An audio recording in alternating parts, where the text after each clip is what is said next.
Ça arrive enfin, une mise à niveau révolutionnaire pour la SF-25 de Lewis Hamilton vient de fuiter, et cela pourrait être exactement ce dont Ferrari a besoin pour renverser la vapeur au Grand Prix du Canada. Mais ce n'est pas juste une autre mise à jour, c'est le genre de changement qui pourrait transformer une saison difficile en histoire de retour, parce que derrière ce nouveau plancher se cachent des mois de travail silencieux, des heures de simulation, et un espoir basé sur les données, et maintenant, nous sommes enfin sur le point de le voir déchaîner. Imaginez ceci. Hamilton, qui a passé la première moitié de l'année à lutter plus contre sa propre voiture que contre ses rivaux, trouve soudainement l'équilibre, l'adhérence et la confiance qu'il poursuit depuis Bahreïn. Imaginez Ferrari livrant enfin la performance qu'ils ont promise l'hiver dernier. Ce n'est pas seulement technique, c'est personnel, c'est psychologique.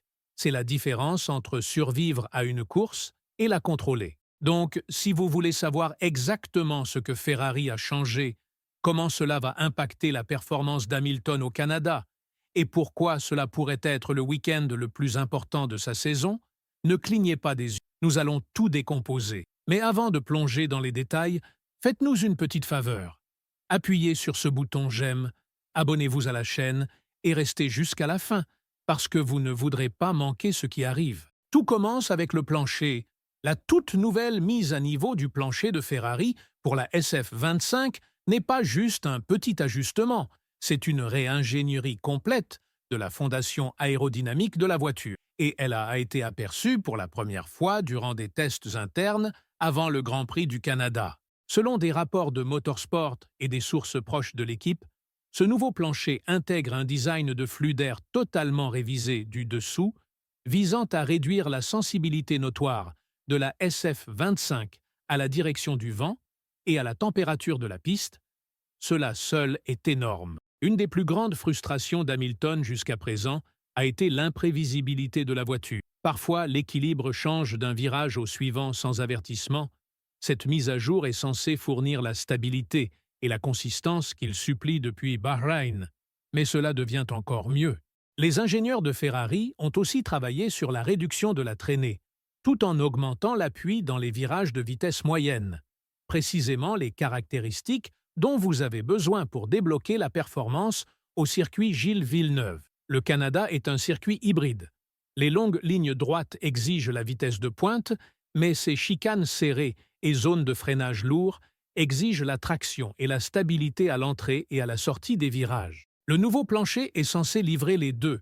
La télémétrie des outils de simulation de Ferrari suggère que le comportement en virage de la SF25 s'est considérablement amélioré dans les zones de vitesse lente, signifiant qu'Hamilton pourrait finalement extraire la performance sur des circuits qui exposaient auparavant les plus gros défauts de la voiture. Et selon les retours internes, l'effet de rebond et de marsouinage qui tourmentait Hamilton plus tôt dans la saison a été drastiquement réduit.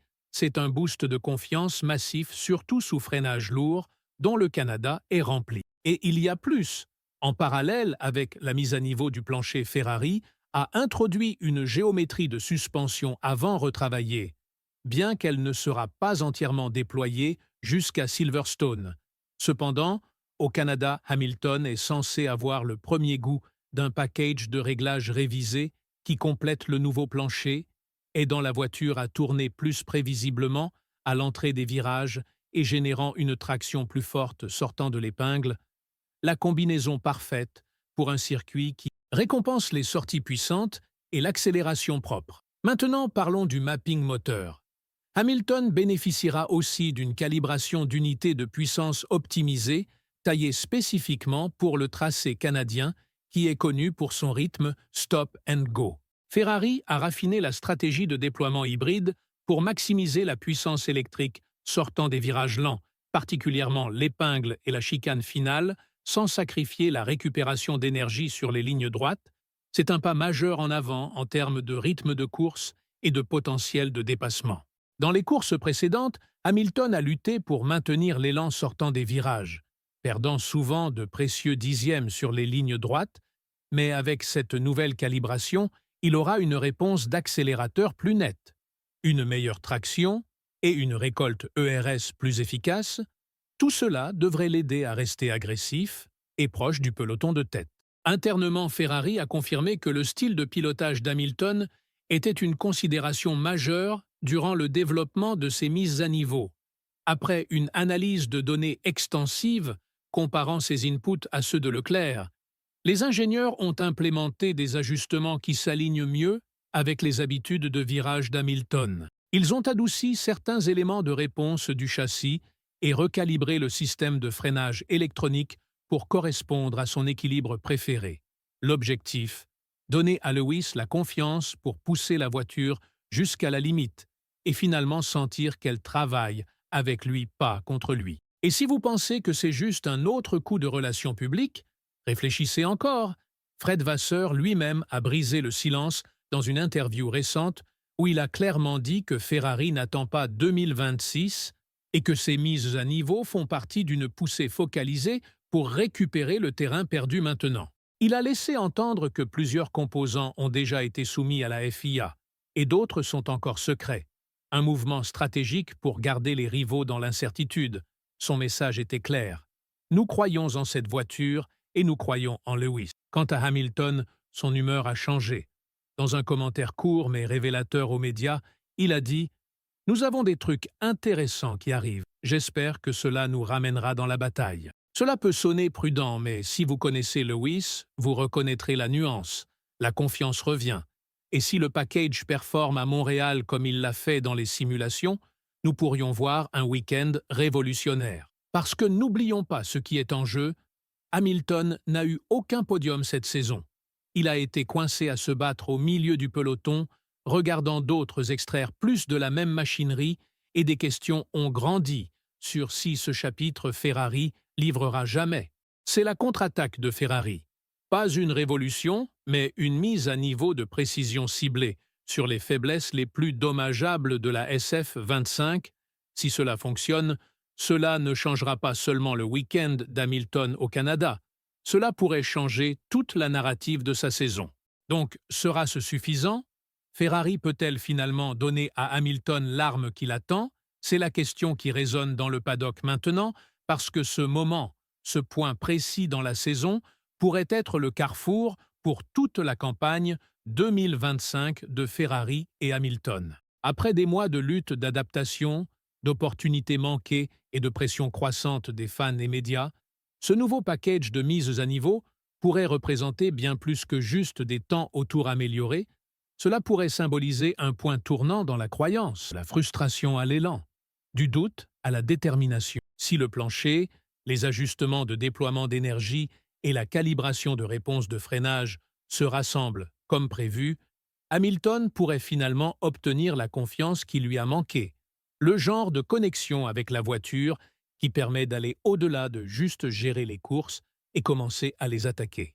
Et sur un circuit comme Montréal, où la confiance du pilote sur les vibreurs, dans les zones de freinage et aux sorties de puissance est tout, cela pourrait être où nous voyons finalement Hamilton vraiment déchaîné en rouge. Mais il y a une autre couche à cela aussi, une psychologique. Parce que si ces mises à niveau ne fonctionnent pas, si Ferrari apporte encore une fois du développement qui semble bon sur papier, mais échoue à se traduire sur piste, ce ne sera pas juste une autre opportunité manquée. Cela pourrait être un coup sérieux au moral d'Hamilton et à la dynamique interne au sein de l'équipe. Le leadership de Vasseur, la crédibilité du département d'ingénierie et même la vision à long terme de ce projet Ferrari pourraient tous être sous le feu. Quand vous amenez un champion du monde 7 fois dans votre équipe, les attentes ne sont pas juste hautes, elles sont impitoyables. Et c'est pourquoi le Grand Prix du Canada est devenu quelque chose de bien plus grand qu'une simple course. C'est maintenant un terrain d'épreuve, un test pour voir si Ferrari a vraiment compris ses propres défauts et si elle peut répondre avec précision, pas d'excuses. Et pour Hamilton, c'est une chance de rappeler au monde, et peut-être même à lui-même, qu'il a encore ce qu'il faut. Pas juste pour se battre, mais pour gagner. Donc, que pensez-vous? Sommes-nous sur le point d'assister à la rédemption d'Hamilton en rouge, ou est-ce juste un autre éclair de faux espoir, dans une saison qui jusqu'à présent a échoué à tenir sa promesse? Faites-nous savoir vos pensées dans les commentaires. Nous voulons vraiment entendre ce que vous pensez de ce moment crucial. Et si vous êtes arrivé jusqu'ici, vous savez déjà quoi faire. Appuyez sur ce bouton J'aime, abonnez-vous pour plus d'analyses de haute qualité et activez les notifications pour ne manquer aucun rebondissement dans cette saison fascinante. Parce que si cette mise à niveau fonctionne vraiment, si Montréal est le week-end où tout s'emboîte finalement, cela ne changera pas seulement la trajectoire de Ferrari, cela pourrait tout changer pour Lewis Hamilton.